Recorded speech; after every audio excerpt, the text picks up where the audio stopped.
You ask Tiger to solve. This deals with linear equations with one unknown. The final result is x equals -4. Let's solve it step by step. Simplify the expression. Expand the parentheses. Multiply the coefficients. Simplify the arithmetic.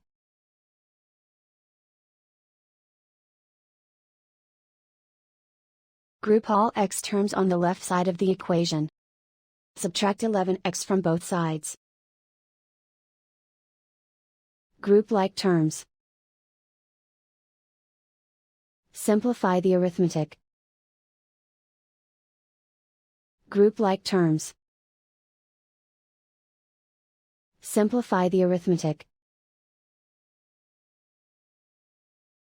Group all constants on the right side of the equation. Subtract 6 from both sides. Simplify the arithmetic.